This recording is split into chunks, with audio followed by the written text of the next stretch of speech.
All right, Max, and anyone else watching this today, what are we watching? What are we learning? What are we reading? Another monster book by the same author as last time, American Born Chinese. This is by Jean Yang again, and illustrated, I believe, by Leuyan Pham. Lunar New Year love story.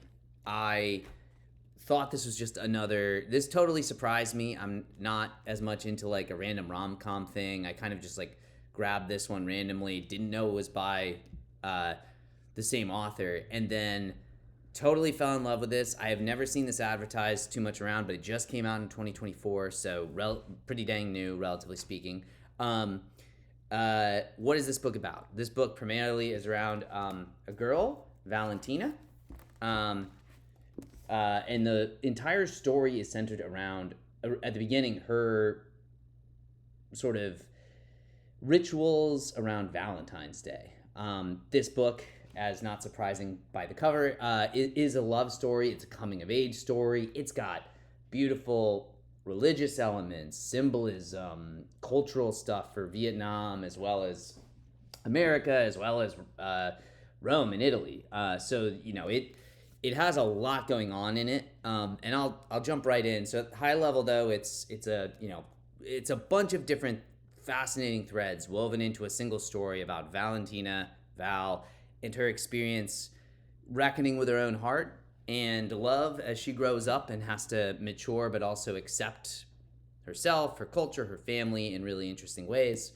So a real monster score, and I'll dive right in here.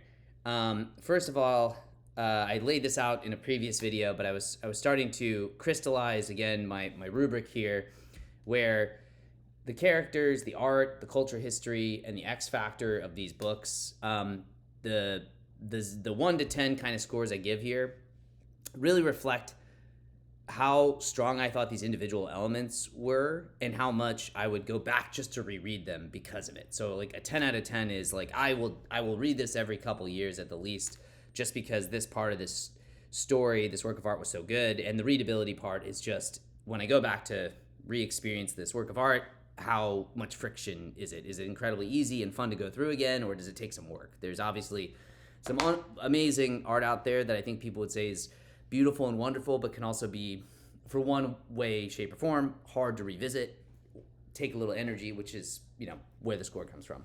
So first of all, I think this is the first 10 out of 10 characters score I gave, and I'm not going to spoil too much. I already showed Valentina.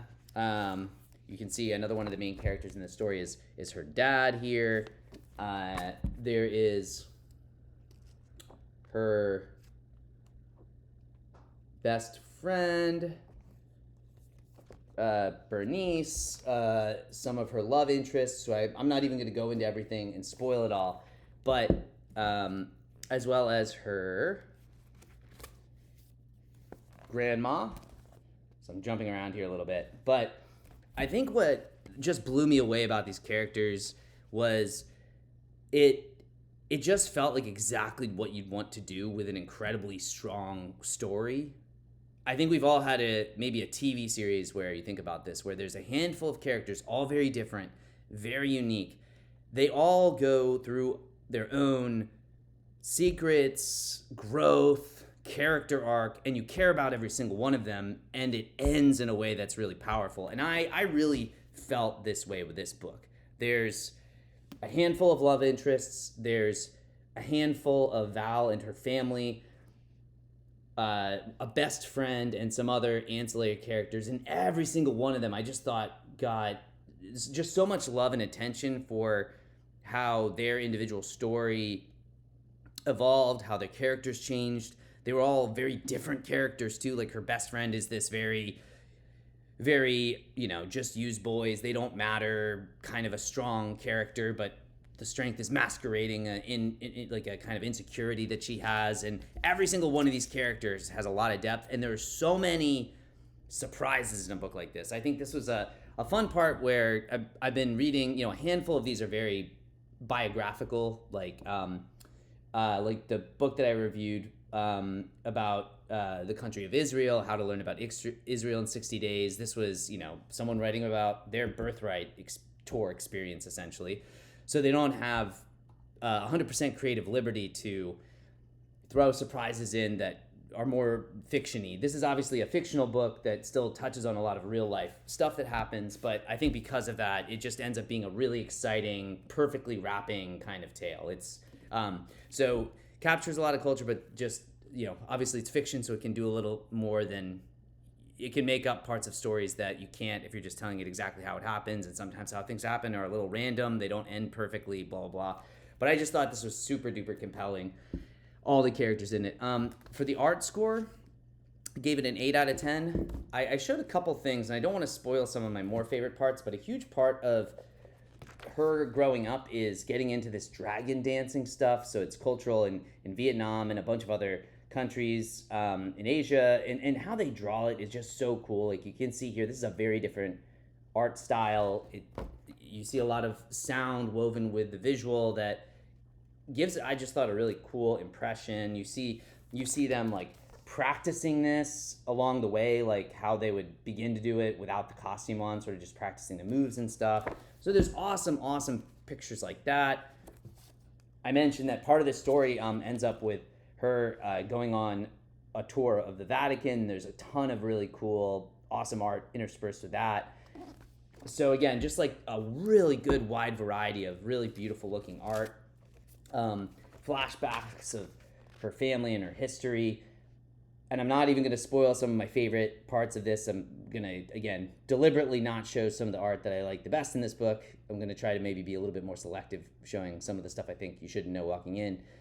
But all told, I thought that, unlike American-Born Chinese, I thought American-Born Chinese, as I reviewed last time, so strong across so many categories. I thought that one was a little plainer artistically. It just didn't draw me in. And this just feels like exactly the kind of thing. It's just a huge upgrade, I think, comparatively. So just a super strong score as well. In terms of the culture and history, so I just showed a bunch of this page. I think that it ends up being more, again, about the character strength and the art and the X factor, I think, of this book are really what propel it into such high status for me. They still get a strong dose of Vietnamese meals and the church community and the festivals and the dancing traditions, and then you even get a little bit of Italian culture. And I just went to Rome this year for the first time, and it was cool seeing that kind of stuff revisualized. So there's still a lot of that in here, but I would say it wasn't the focal point. A lot more of the focal point of this book, it was like a way of telling this story, and this Vietnamese heritage and connection to Catholicism was a big part of this person and her family's story. But a lot more of it is about, I think, the larger focus is on her own personal evolution, coming of age, grappling with her heart, grappling with her family, grappling with her friends and those relationships, which was really, really interesting. But still a solid score. You see a lot of cool, I think, cultural food, festivities, and traditions. So I think that was still a good thing. In terms of readability, I couldn't quite give this a 10 out of 10. I debated this a little bit because I've only read this. I just got this, and I'll have to give it back soon. I only read this once, and so I think I can't quite give it a 10 out of 10 yet. But this has to be. I already wrote the score down, so it is what it is. But I wanted to go to sleep early when I started reading this book. This book is, over 300 pages, and I almost read the entire thing in one sitting, and then was like a little pissed I stayed up so late reading it. It's just so readable because the characters are so fun. The art is so. It's just beautiful, intuitive, easy to read through. So yeah, this is an incredibly readable book. My wife read the entire thing too, and she's not a huge graphic novel fan, but I thought she would think it was interesting, and she flew through this too. So I think it's an incredibly fun, readable book. And then the last part, the X Factor score. Again, I'm not going to spoil too much of it, but I would say in terms of the writing, similar to American-Born Chinese, what I thought was so strong about this is there's different types of stories happening at the same time in this story that all collide in a really cool way. So I think almost for the surprises and the interesting narrative devices they use to tell the story, I thought it was just a really, really unique, cool way of making what could be just like another rom-com kind of story with a particular cultural perspective.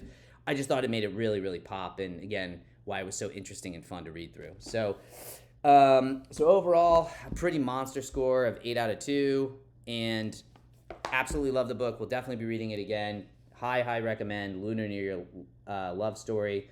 I'll leave it at that. See you next time.